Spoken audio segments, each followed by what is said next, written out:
ఓం శాంతి. ఈరోజు Murali date 10th October 2024. బాబా చెప్తున్నారు, మధురమైన పిల్లల్లారా, లేస్తూ కూర్చుంటూ బుద్ధిలో జ్ఞానం ఉప్పొంగిపోతూ ఉంటే అపారమైన ఖుషీలో ఉంటారు. ప్రశ్న: పిల్లలైన మీరు ఎవరి సాంగత్యం నుండి చాలా చాలా కాపాడుకోవాలి? జవాబు: ఎవరి బుద్ధిలో తండ్రి స్మృతి నిలవదో, బుద్ధి అటూ ఇటూ తిరుగుతూ ఉంటుందో, ఇటువంటి వారి సాంగత్యం నుండి మీరు చాలా కాపాడుకోవాలి. వారిని స్మరించను కూడా స్మరించరాదు. ఎందుకంటే స్మృతిలో లేని వారు వాయుమండలాన్ని పాడు చేస్తారు. రెండో ప్రశ్న: మనుషులకు పశ్చాత్తాపం ఎప్పుడు కలుగుతుంది? జవాబు: వీరిని చదివించేవారు స్వయం భగవంతుడని తెలిసినప్పుడు వారి ముఖాలు వెలవెల పోతాయి. అప్పుడు వారు మేము నిర్లక్ష్యం చేశాము, చదువుకోలేదే అని పశ్చాత్తాపడతారు. ఓం శాంతి. ఆత్మిక యాత్రను గురించి పిల్లలకిప్పుడు బాగా అర్థమైంది. ఏ హఠయోగంలోనూ యాత్ర ఉండదు. దీనిని స్మృతి అని అంటారు. స్మృతి చేసేందుకు ఏ కష్టమూ లేదు. తండ్రిని స్మృతి చేయటంలో ఏ కష్టమూ లేదు. ఇది తరగతి. అందువలన కేవలం నియమానుసారంగా కూర్చోవాలి. మీరు తండ్రికి పిల్లలుగా అయ్యారు. పిల్లల పాలన జరుగుతూ ఉంది. ఎటువంటి పాలన? అవినాశి జ్ఞానరత్నాల ఖజానా లభిస్తూ ఉంది. తండ్రిని స్మృతి చేయటంలో ఏ కష్టమూ లేదు. కేవలం మాయ మీ బుద్ధి యోగాన్ని తుంచివేస్తుంది. పోతే ఎలాగైనా కూర్చోండి. దానికి స్మృతితో ఎలాంటి సంబంధమూ లేదు. చాలామంది పిల్లలు హఠంతో 3-4 గంటలు కూడా కూర్చుంటారు. పూర్తి రాత్రి కూడా కూర్చుంటారు. ఇంతకుముందు మీకు బట్టి ఉండేది, అది వేరే విషయం. అక్కడ మీకు ప్రవృత్తి వ్యాపార వ్యవహారాలు ఉండేవి కావు. అందువలన ఇది నేర్పించేవారు. ఇప్పుడు తండ్రి చెప్తున్నారు, మీరు గృహస్థ వ్యవహారంలో ఉండండి. వృత్తి వ్యాపారాదులు కూడా భలే చేసుకోండి. ఏ పని చేస్తున్నా తండ్రిని స్మృతి చేయాలి. అలాగని ఇప్పుడు మీరు నిరంతరం స్మృతి చేయగలరని కాదు. ఈ స్థితి వచ్చేందుకు సమయం పడుతుంది. నిరంతరం స్మృతి ఉంటే కర్మాతీత స్థితి వచ్చేస్తుంది. తండ్రి అర్థం చేయిస్తున్నారు, పిల్లలు డ్రామా ప్లాన్ అనుసారం ఇప్పుడు కొద్ది సమయం మాత్రమే మిగిలి ఉంది. లెక్కాచారం అంతా బుద్ధిలో ఉంటుంది. క్రీస్తుకు 3000 సంవత్సరాల క్రితం భారతదేశం మాత్రమే ఉండేదని, అది స్వర్గం అనేబడేదని అంటారు. ఇప్పుడు 2000 సంవత్సరాలు పూర్తి కావచ్చింది. అంతా కలిస్తే 5000 సంవత్సరాల లెక్క పూర్తవుతుంది. మీ కీర్తి ప్రతిష్టలు విదేశాల నుండే ప్రఖ్యాతమవుతాయి. ఎందుకంటే వారి బుద్ధి భారతీయుల కంటే చురుకైనది. భారతదేశం నుండి వారు శాంతిని కూడా కోరతారు. భారతీయులే లక్షల సంవత్సరాలని అంటూ సర్వవ్యాపి జ్ఞానంనిచ్చి బుద్ధిని చెడగొట్టారు. తమోప్రధానమైపోయారు. వారు ఇంత తమోప్రధానంగా అవ్వలేదు. వారి బుద్ధి చాలా చురుకైనది. భారతీయుల నుండి వారు చాలా నేర్చుకుంటారు. వారి నుండి ఎప్పుడు శబ్దం వ్యాపిస్తుందో అప్పుడు భారతీయులు మేల్కొంటారు. ఎందుకంటే భారతీయులు పూర్తిగా గాఢ నిద్రలో నిద్రించి ఉన్నారు. వారు కొద్దిగా మాత్రమే నిద్రించి ఉన్నారు. వారి ద్వారా శబ్దం బాగా వెలువడుతుంది. విదేశాల నుండి కూడా ఇక్కడికి వచ్చి శాంతి ఎలా లభిస్తుందో ఎవరైనా చెప్పగలరా అని అడిగారు. ఎందుకంటే తండ్రి కూడా భారతదేశంలోనే వస్తారు. ఈ ప్రపంచంలో శాంతి ఎప్పుడు ఎలా వ్యాపిస్తుందో పిల్లలైన మీరు మాత్రమే అర్థం చేయించగలరు. స్వర్గము లేక ప్యారడైస్ లేక హెవెన్ ఉండేదని పిల్లలైన మీకు తెలుసు. నూతన ప్రపంచంలో భారతదేశం స్వర్గంగా ఉండేది. ఇది ఇతరులెవ్వరికీ తెలియదు. ఈశ్వరుడు సర్వవ్యాపి అని, కల్పం అంటే లక్షల సంవత్సరాలని మానవుల బుద్ధిలో గట్టిగా కూర్చుండిపోయింది. ప్రపంచమంతటిలో ఎక్కువ రాతి బుద్ధి కలవారు భారతీయులే. ఈ గీతాశాస్త్రం మొదలైనవన్నీ భక్తి మార్గానికి చెందినవే. మళ్ళీ ఇవన్నీ ఇదే విధంగా తయారవుతాయి. భలే డ్రామాను గురించి తెలుసు, అయినా తండ్రి పురుషార్థం చేయిస్తారు. వినాశనం తప్పకుండా జరుగుతుందని పిల్లలైన మీకు తెలుసు. నూతన ప్రపంచ స్థాపన చేసేందుకే తండ్రి వస్తారు. ఇది సంతోషించే విషయం కదా. ఏదైనా పెద్ద పరీక్ష పాస్ అయితే లోపల సంతోషం కలుగుతుంది కదా. మనం ఇవన్నీ పాస్ అయ్యి అక్కడికి వెళ్ళి దేవతలుగా అవుతాము. ఇదంతా చదువుపై ఆధారపడి ఉంది. తండ్రి మనల్ని చదివించి ఇలా దేవతలుగా తప్పకుండా తయారు చేస్తారని మీకు తెలుసు. ప్యారడైస్, హెవెన్ ఉండేదని కూడా మీకు తెలుసు. పాపం ఈ మానవులంతా పూర్తిగా దిక్కు తెలియక భ్రమలో పడి ఉన్నారు. అనంతమైన తండ్రి వద్ద గల జ్ఞానాన్ని పిల్లలైన మీకు ఇస్తున్నారు. బాబా జ్ఞానసాగర్లు, ఆనంద సాగర్లే కాక ఖజానాలు కూడా వారి వద్ద ఫుల్గా ఉన్నాయని మీరు తండ్రిని మహిమ చేస్తారు. మిమ్మల్ని ఇంత గొప్ప ధనవంతులుగా ఎవరు చేస్తారు? ఇక్కడకు మీరెందుకు వచ్చారు? వారసత్వం పొందుకునేందుకు. ఎవరికైనా ఆరోగ్యం బాగుండి ధనం లేకుంటే ఏమవుతుంది? వైకుంఠంలో మీ వద్ద ధనం చాలా ఉంటుంది. ఇక్కడ ఉన్న షోకారులకు మా వద్ద ఇంత ధనం ఉంది, ఈ ఫ్యాక్టరీలు మొదలైనవి ఉన్నాయని నష ఉంటుంది. శరీరం వదిలినట్లయితే ఇవన్నీ సమాప్తమైపోతాయి. మనకు 21 జన్మలకు బాబా ఎంతో గొప్ప ఖజానా ఇస్తారని మీకు తెలుసు. తండ్రి స్వయంగా ఖజానాలకు అధికారిగా అవ్వరు. పిల్లలైన మిమ్మల్ని అధికారులుగా చేస్తారు. ఈ విశ్వంలో శాంతిని గాడ్ ఫాదర్ తప్ప మరెవ్వరూ స్థాపించలేరని కూడా మీకు తెలుసు. అన్నిటికంటే ఫస్ట్ క్లాస్ చిత్రాలు ఈ త్రిమూర్తి సృష్టి చక్రం. ఈ చక్రంలోనే సంపూర్ణ జ్ఞానం నిండి ఉంది. మీ వద్ద ఇటువంటి అద్భుతమైన వస్తువు ఏదైనా ఉంటే ఇందులో ఏదో రహస్యం ఉందని వారు భావిస్తారు. కొంతమంది పిల్లలు చిన్న చిన్న చిత్రాలు తయారు చేస్తారు. అవి బాబాకు నచ్చవు. పెద్ద పెద్ద చిత్రాలు ఉంచమని బాబా చెప్తూనే ఉన్నారు. అప్పుడు దూరం నుండే ఎవరైనా చదువుకుని అర్థం చేసుకుంటారు. మానవుల గమనం పెద్ద వస్తువులపైకి వెళ్తుంది. ఈ చిత్రంలో ఒకవైపు కలియుగం, మరొక వైపు సత్యుగం స్పష్టంగా చూపించబడింది. పెద్ద పెద్ద చిత్రాలుంటే మానవుల అటెన్షన్ ఆకర్షిస్తుంది. యాత్రికులు కూడా చూస్తారు, బాగా అర్థం కూడా చేసుకుంటారు. క్రీస్తుకు 3000 సంవత్సరాల క్రితం స్వర్గం ఉండేదని కూడా తెలుసు. ఈ విధంగా బయట వారికి తెలియదు. 5000 సంవత్సరాల లెక్కాచారం మీరు స్పష్టంగా తెలిపేందుకు దూరం నుండే కనిపించి చదవగలిగేటంత పెద్ద చిత్రాలు తయారు చేయాలి. దాని ద్వారా ఈ ప్రపంచం తప్పకుండా అంతమవుతుందని అర్థం చేసుకుంటారు. బాంబులేమో తయారవుతూనే ఉంటాయి. ప్రకృతి బీభత్సవాలు కూడా జరుగుతాయి. వినాశనం పేరు వింటే మీకు లోపల చాలా సంతోషం కలగాలి.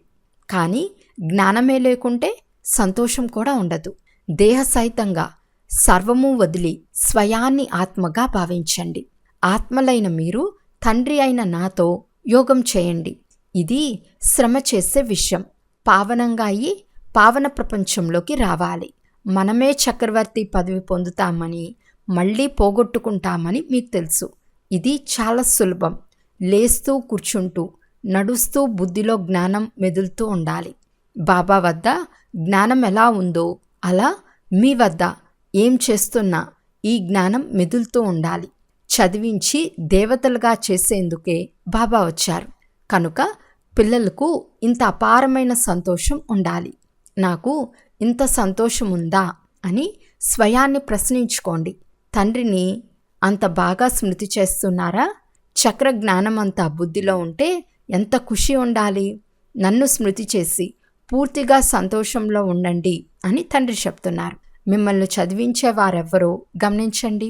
ఇది అందరికీ తెలిస్తే అందరి ముఖాలు పాలిపోతాయి. కానీ వారు తెలుసుకునేందుకు ఇంకా కొంత సమయం ఉంది. దేవతా ధర్మానికి చెందిన వారు అంత సంఖ్యలో ఇంకా తయారవ్వలేదు. పూర్తి రాజ్య స్థాపన ఇంకా జరగలేదు. తండ్రి సందేశాన్ని ఎంతోమంది మనుషులకు ఇవ్వాలి. అనంతమైన తండ్రి మళ్ళీ మాకు స్వర్గ చక్రవర్తి పదవిని ఇస్తున్నారు. మీరు కూడా ఆ తండ్రిని స్మృతి చేయండి అని అందరికీ చెప్పండి. అనంతమైన తండ్రి అనంతమైన సుఖంను తప్పకుండా ఇస్తారు కదా. పిల్లల్లో అపారమైన జ్ఞానయుక్త సంతోషం ఉండాలి. తండ్రిని ఎంతగా స్మృతి చేస్తూ ఉంటారో అంత పావనమవుతూ ఉంటారు. డ్రామా ప్లాన్ అనుసారం పిల్లలైన మీరు సేవ ఎంత బాగా చేసి ప్రజలను తయారు చేసుకుంటారో, వారికి ఎంత కళ్యాణం జరుగుతుందో అంత వారి నుండి మీకు ఆశీర్వాదాలు కూడా లభిస్తాయి. పేదల సేవ చేస్తారు. ఆహ్వానిస్తూ పిలుస్తూ ఉండండి. రైల్లో కూడా మీరు చాలా సేవ చేయవచ్చు. చిన్న బ్యాడ్జ్లోనే ఎంతో జ్ఞానం ఇమిడి ఉంది. చదువు సారమంతా ఇందులో ఇమిడి ఉంది. మంచి మంచి బ్యాడ్జులు చాలా తయారు చేయాలి. ఇతరులకు కానుకగా కూడా ఇవ్వగలగాలి. ఇతరులకు అర్థం చేయించటం కూడా చాలా సులభం. కేవలం శివబాబాను స్మృతి చేయండి. శివబాబా నుండే వారసత్వం లభిస్తుంది.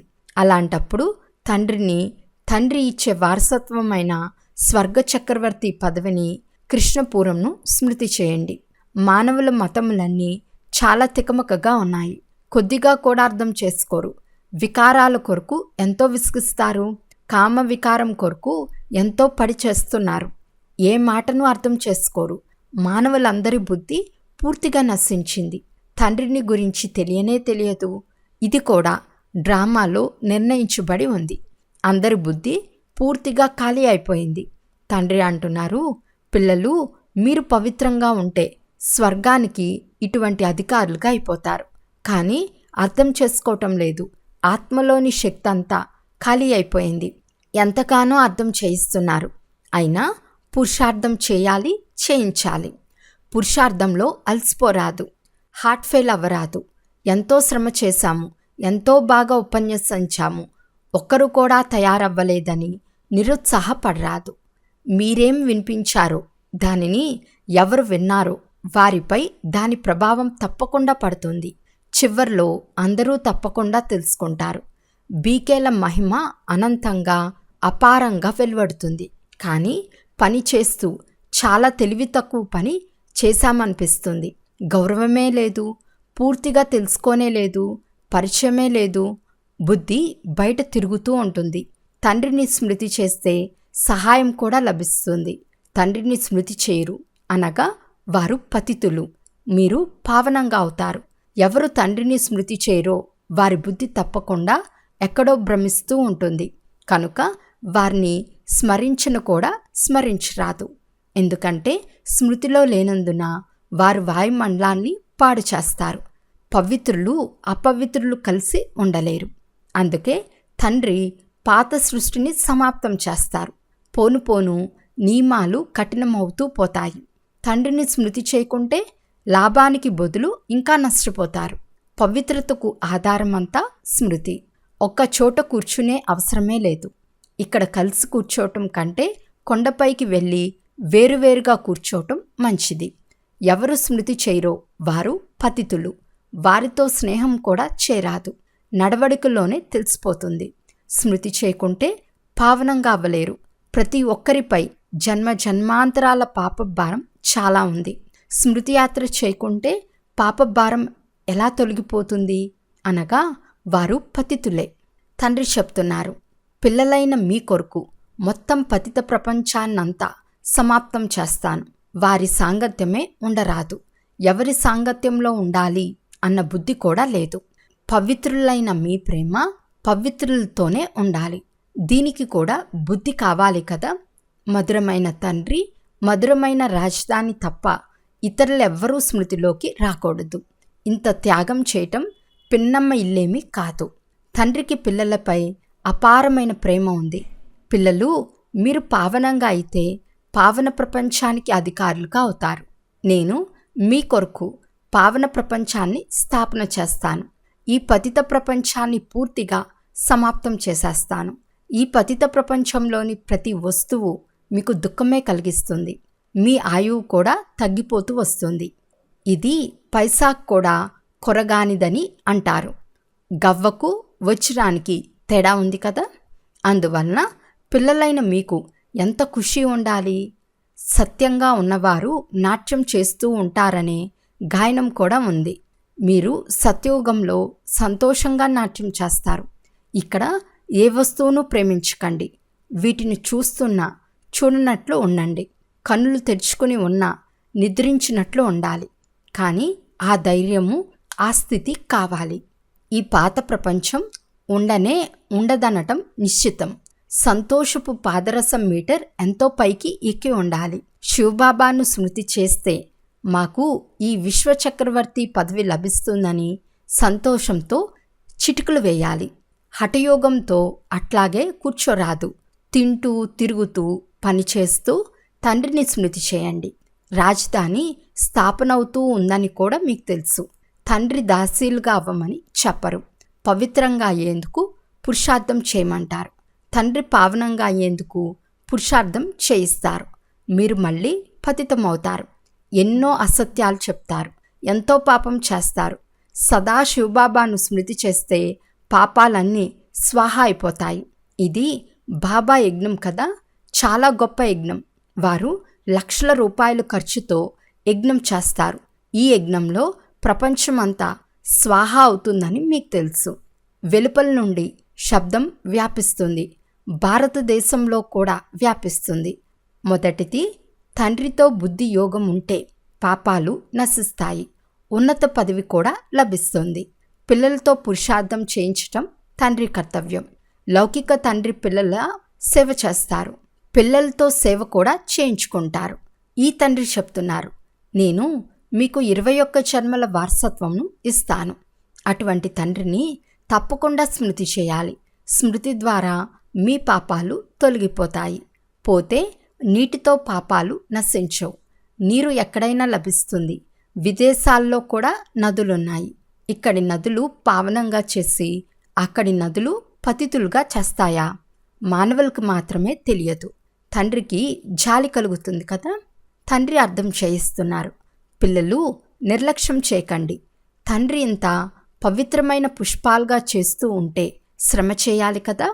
మీపై మీరే దయ చూపుకోండి. అచ్చా, మధురాతి మధురమైన అపురూపమైన పిల్లలకు మాతాపిత బాప్దాదాల ప్రియ స్మృతులు మరియు గుడ్ మార్నింగ్.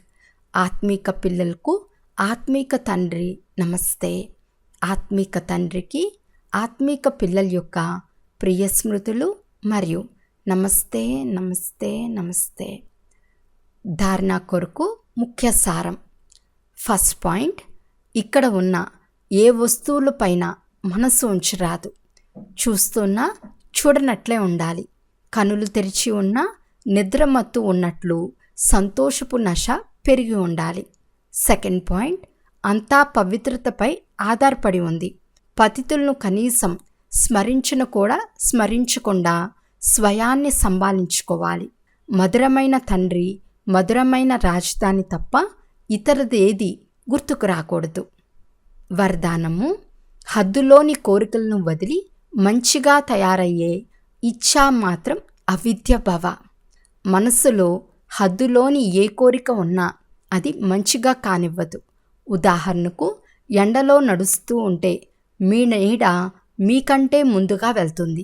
ఒకవేళ ఆ నీడను పట్టుకునేందుకు ప్రయత్నిస్తే పట్టుకోలేరు. వీపు మళ్లించి వచ్చేస్తే మీ నీడ మీకు వెనకే వస్తుంది.